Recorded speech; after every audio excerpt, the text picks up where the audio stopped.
नमस्कार, मैं ललित चौधरी। आप देख रहे हैं द लोकमंच। अनिल देशमुख ने मानो साफ कर दिया है कि आप पर जो किया जाए कर लो, मैं आपके सामने पेश नहीं होने वाला हूं। मैं आपको बता दूं, सुप्रीम कोर्ट के आदेश के बाद भी अनिल देशमुख ईडी के सामने फिर से हाजिर नहीं हो रहे हैं। ईडी ने 5th समन सुप्रीम कोर्ट के ऑर्डर के बाद में अनिल देशमुख व उनकी फैमिली को भेजा था, लेकिन अनिल देशमुख ने आज साफ साफ मना कर दिया है ईडी के सामने जाने से।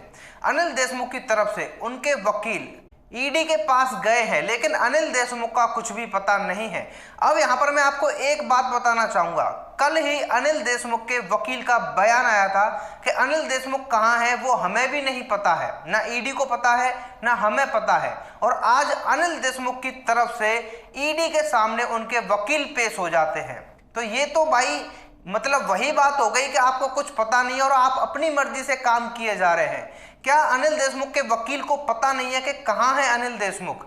अनिल देशमुख के वकील ने इतना जरूर कह दिया था कि सुप्रीम कोर्ट ही आखिरी रास्ता था अनिल देशमुख के पास में। जब सुप्रीम कोर्ट ने मना कर दिया कि आपको सेफ्टी नहीं मिलेगी, किसी भी दंडात्मक कार्रवाई से आपको नहीं बचाया जाएगा, उसके बाद तुरंत ही ईडी ने 5वां समन अनिल देशमुख, उनके बेटे ऋषिकेश देशमुख और उनकी पत्नी को भेजा था।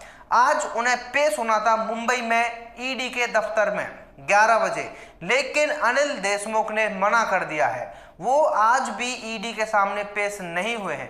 इसका साफ साफ मतलब यह है कि यहाँ पर जो पावर अनिल देशमुख की है वो दिखाने की कोशिश की जा रही है कि भैया आप कुछ भी कर लो, हम आपके सामने हाजिर नहीं होंगे।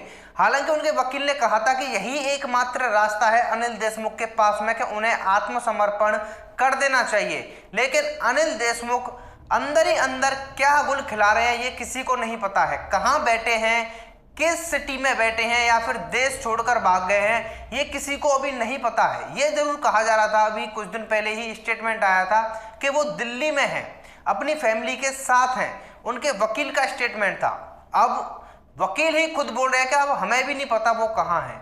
ईडी लगातार समन भेज रही है और अनिल देशमुख जा नहीं रहे हैं। इससे साफ ये हो जाता है कि अनिल देशमुख ने जो बचने की कोशिश की थी कि मैंने कुछ नहीं किया है, झूठे आरोप मेरे ऊपर लगाए जा रहे हैं, परमवीर सिंह ने झूठे आरोप लगाए हैं, वो सारे के सारे अनिल देशमुख के सच साबित हो रहे हैं। मतलब अनिल देशमुख ने घोटाला किया है।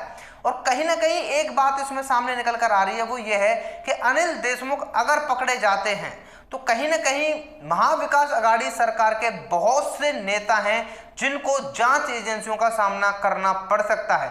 उनके अकाउंट खंगाले जा सकते हैं, उनको भी समन भेजे जा सकते हैं। क्योंकि अनिल देशमुख के पीए और पीआर जब पकड़े गए थे उसके बाद अनिल देशमुख की मुश्किलें ज़्यादा खड़ी हो गई थी, क्योंकि उनके पीए पीआर को बताया जाता था कि जो भी मोटी रकम आती थी उनके पीए और पीआर से होकर ही ऊपर तक जाती थी, सबसे पहले उनके पास आती थी, वही इस पूरे रैकेट को हैंडल करते थे।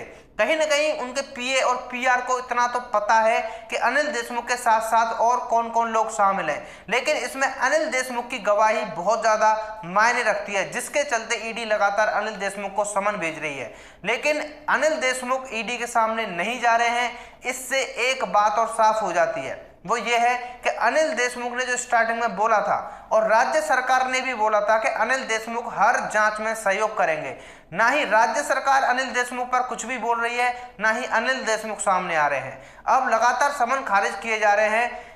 ईडी को कुछ भी नहीं समझा जा रहा है। इससे ये पता चलता है कि ईडी कितनी ज्यादा लाचार हो गई है महाराष्ट्र के अंदर कि 5-5 समन कोई नेता खारिज कर देता है, लोकेशन नहीं पता पड़ती है। मुंबई पुलिस भी अनिल देशमुख को ढूंढने का कोई भी प्रयास नहीं कर रही है। उनका पूर्व गृह मंत्री गायब है और महाराष्ट्र में बिल्कुल भी शांति का माहौल बना हुआ है।